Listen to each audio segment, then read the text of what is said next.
Palungsod sa nga Bacolod City. Isang tanong, isang sagot. Straight to the point. Councilor Al Victor Espino, live ka sa STP with Radyoman Serge and Radyoman Romel. Mayong aga sa imo, Councilor. Radyoman Serge and Romel, and of course, sa tanan naton nga tagpalamati, mga suki sa inyong programa, maayong aga sa atin. Well, excited ang aton tagsa ka mga estudyantes mo, especialmente managbukas ang klase. But here we are again, no? We are facing the perennial problem nga every magklase ang aton releasing, sir, sa mga free school supplies ta, medyo nagka-delayed. Nanong pinaka-latest nga status naton, konsyal, sa sining programa naton sa syudad? Well, actually, Radyoman Romel, the intent and purpose of the giving of school supplies is not entirely dependent on the local government unit of Bacolod. No? Ang rason nga aga pangatag kita sang school supplies is because may ara sang isa ka city ordinance nga din sa Sanggunian Panglungsod ngayon author ni former Councilor Attorney Cesar Distrito nga kung siya diin nag-provide sang isa ka fund, no, from the general fund to the amount of 15 million pesos na mag-subsidize ang atong mga kabataan by way of school supplies from preschool up to grade 6, no. So ang ining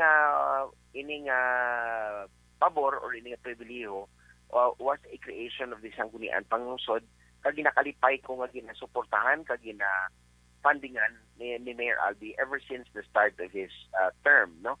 Ang nabutang sila diri nga pundo was 15 million pesos, but sa aton nga pag-evaluate, that is not already attuned to the times because the ordinance is about malambot na siya sobra na 5 katuig nga ordinansa,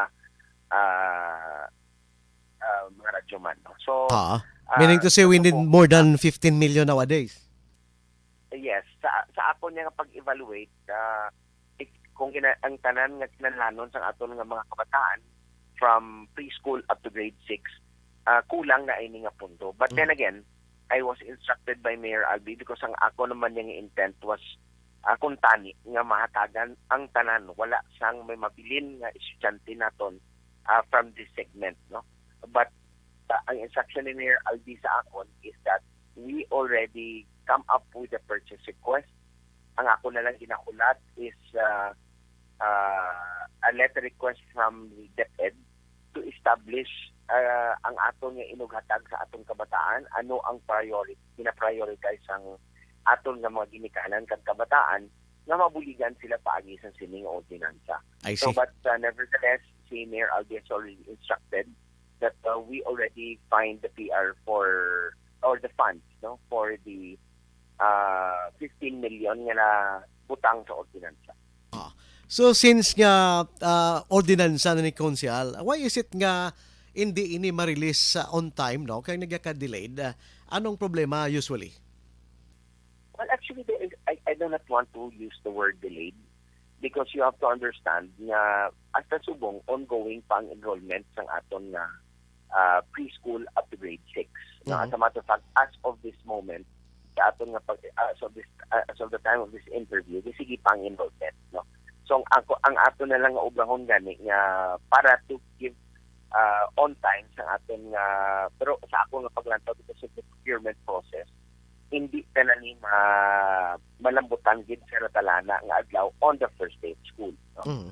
Now ang aton sila diri nga quandary is kung mabakal ta nga sobra, waswasan nyo man kami. Kung mabakal na mo nga kulang, waswasan nyo man kami.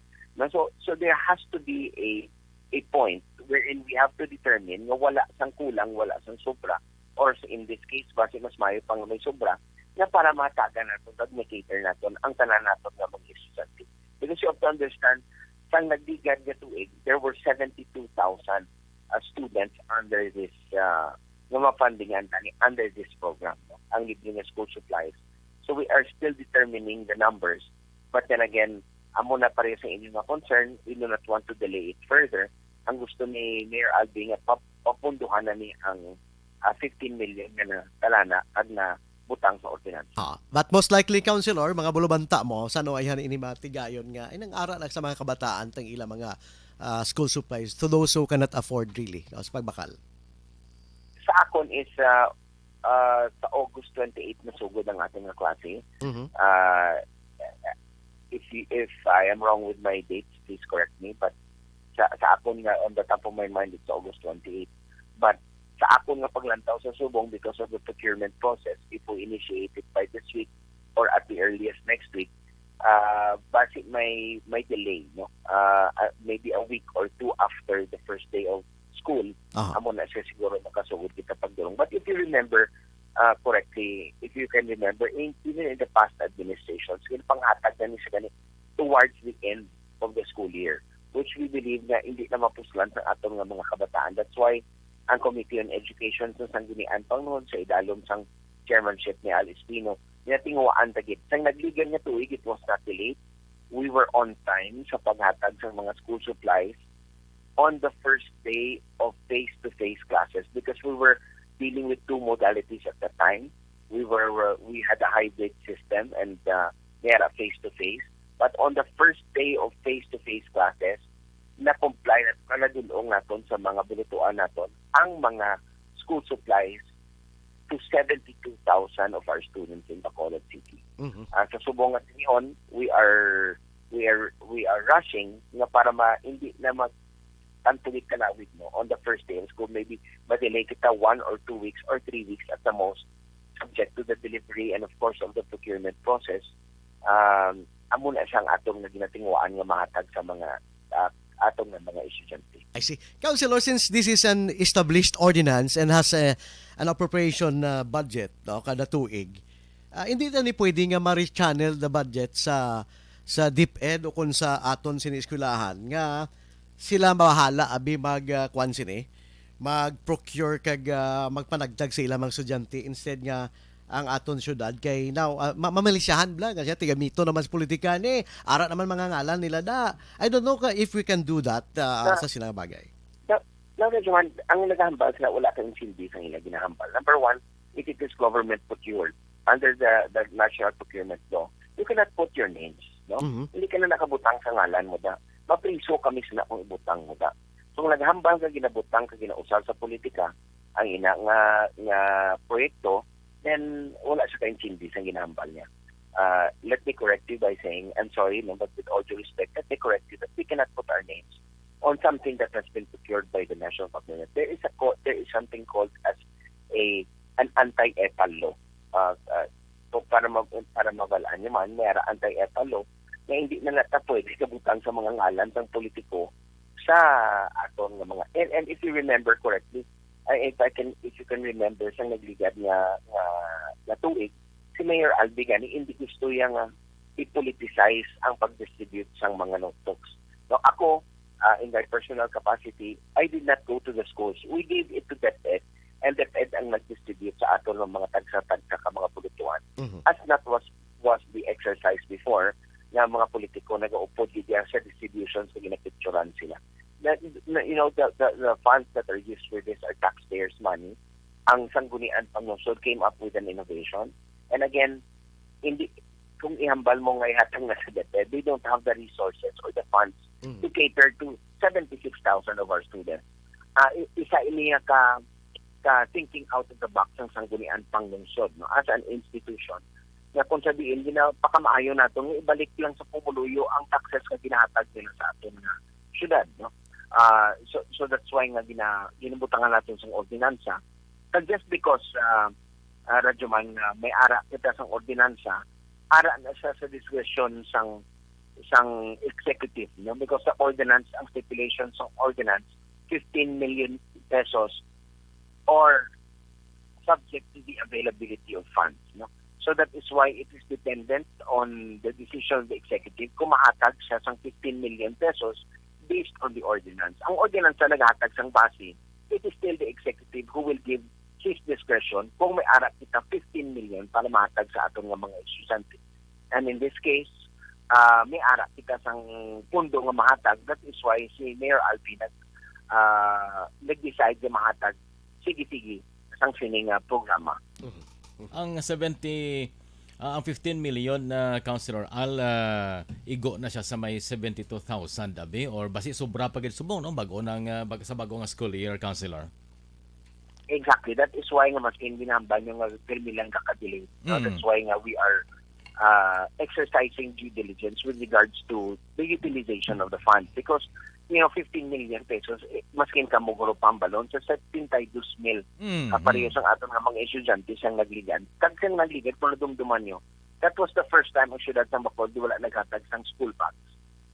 Because it emphasized sang DepEd at that time, sa aton hinunanon sa ila, they emphasized the need na i-prioritize ang unod, no? The writing materials, notebooks, notepads, ball pens, pencils, and crayons, i-prioritize instead of the bags. But basi, amo pag isa ginahulat naton, today I'm expecting communication from the DepEd kung ano ang gusto nila i-prioritize because again, the funds are limited, no? 72,000 students for 15 million pesos. And at that time, nakita ko to lang hatag kami.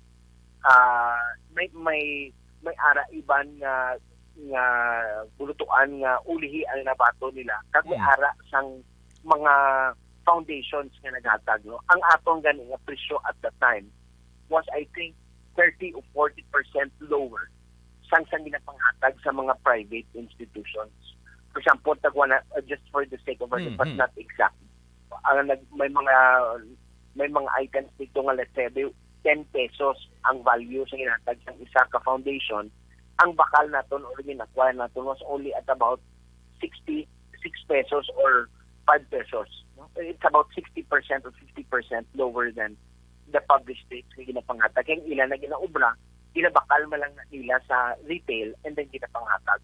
So again, the allocation of resources, we have to be prudent. Hindi lang sila of course, we want to cater to all, but then again, we are limited by the amounts nga pwede natin nga mahatag. So, amo nang ato ginaobra subong. Sige. Anyway, mayo na, no? Gabay pa nga ma-release kung madiligi man juta ilang councilor, no? I-grab na lang naman yung opportunity to ask you in preparation sa pagbukas klase. Kay kahapon, we have the opportunity to interview the Major Leyba sa plano ya sining traffic naton kahapon bo hindi hamak kila mo gapin mo yayaw councilor. Anong assessment mo sa performances? Hindi ka ganung pwede ta mabulig siya councilor man kay hasta subong gipamangkot sa kahapon hindi sa kapadugang traffic enforcer 262 ang iban adik pa to ginpalin to 200 ang asdalan kulang gyapon no kag kadamo sa mga construction nga kahapon hindi do pandemonium kahapon Radyo Mansers grabing traffic no sa Araneta pakadto Singkang to sa Mansilingan. Councilor na ano ang aton sining mahimo pagid abi para nga mabulig-buligan tani nga hindi magamuning traffic especialmente lapit ng pagbukas klase next week. I understand. As a matter of fact, ako ay nag-anticipate ni magsugod ang klase. So as early as this year, nagilibot na ko sa mga private schools, no? Ang akong sabihin, most of the nga private schools because most of them ay may kapasidad nga magdulong sa ilang nga mga estudyante sa pag-usar sa mga pribado nga mga salakyan, no? So I already pretty much natiyog ko na ang tanan. Ang isa na kon ka masami nga mabatian sa mga private schools is the enforcement aspects na palibot ng mga eskwelahan, no? At dapat may ara ginadara na impose actually ang sanggunian panglungsod, no? Para maintindihan sa aton mga tagpalamati. The sanggunian panglungsod, ang role niya ni is legislation. Now, the enforcement falls upon the mandate of the Bacolod Traffic Authority Office na kung sabihin, ara na dang aton mga enforcers, makapangay na sa assistance sa atong kapulisan na binagid sa traffic enforcement units ng atong kapulisan. And we have already equipped our police units with the mobility aspect of enforcement. May anak kita mga big bikes ginatag sa ila. And si Mayor Albi is continually looking for other ways nga matagan sang amuning aspect na support ang atong kapulisan. So I think what somebody should assess what they are doing, especially sa enforcement aspects ng atong nga trapiko. Kung makita nyo, ibasol ta lang sa mga construction. But if you see and notice, kadamo na ni isang mga private nga mga opisina nga nagabutang sang mga no parking ya sa mga private naton nga mga dalanon. Makita mo na nga may ginabutangan nila sang hindi ka pwede ka parking sa tubangan sang mga banking institutions naton, mga private offices nga ara sa public roads, hindi ginatani pwede. Dapat pang kwao na daya. They don't need legislation for that because legislation for that has already been existing for why pa ko sa sanggunian ara na no by way of local and national laws. So dapat ang enforcement aspect din kung ako palang tawon ang ginang dapat pagatutukan. Now if I am authorized by the executive to do so, ako mismo mang kakasina sang mga inano nila sa mga sangdalan. But hindi ka pwede lang mambal nga kadamo sa ano. What are we doing about it? That is the question. But as the chairman of transportation, sir, you can also pass a resolution again, no, reiterating and asking our city legal bitaw to implement such law, no? Remind sa ilaliwat nga ti Aryo, kay kung kaysa kulang man negosyo sa reminder o kung basi natahap sila kay mga negosyante ni. Di ba, Councilor? Hindi pwede. Ako actually I already reprimand. Nagambal ko sa mga eskwelahan. Feeling ko if I was given the authority to do so, feeling ko there will be no secret cause. Kabalo kong problema di sa Bacolod, damo iso. Damo may kwarta, damo may hindi ka na pwede maobra balasihan ang may kwarta kag ang iso. Dapat mangibabaw ang lagi. Mangibabaw ya ang what is stipulated in the laws. Amo na yung mangibabaw, hindi kaya madlock sa mga ano karon kung may kwarta kaya how kung sala ka gid. As a matter of fact, that is the statement of Mayor Albi. We should follow his direction. No nga kung yan gani nga mga migo na gid na nagsala, wala ina ginatolera. Now kung ibrahon ta na iya nga sa Bacolod kinahadlok imo yang kay negosyante. So, ako yung kilapot si negosyante. And I've already made that giginambal ko man na sa aton nga mga businessmen. Now after the schools, amo lang ako nga i-propose kay Mayor Albi. After the schools, I will go after these businesses nga nagabutang niya sang mga actually may ordinansa na ang Bacolod. Na hindi kaya pwede ka butang reserve parking niya para sa imo kay public road din na. If it is for public use, then hindi niya imo. Iyan as ang taxpayer, and the taxpayer is all Bacoleños and our partners who are doing business in Bacolod City. O why kaya labot kung negosyante ka kung sino ka lang ang manggaran. Hindi na pwede kung hindi pwede. Correct. Now, well said, Councilor Al, no? Radyo Man Sards. So anyway, salamat gid Councilor Idol no sa imo sining chimpo na ginhatag diri sa amon sa DYHP, no? Salamat kay kang mayang aga sa aton. Good morning. Radyo Man Romel, so at least ang pagpaningwa sa to sining city government nga mahatag ini sa insaktong chimpo no ato sining mga school supplies ngayon ara man no kag ang standing order ni Mayor Albi nga i-fast track ini siya and last year on time man tong pagpanghatag sa city government although nga tiga damo sang to sakto na ambal ni konsehal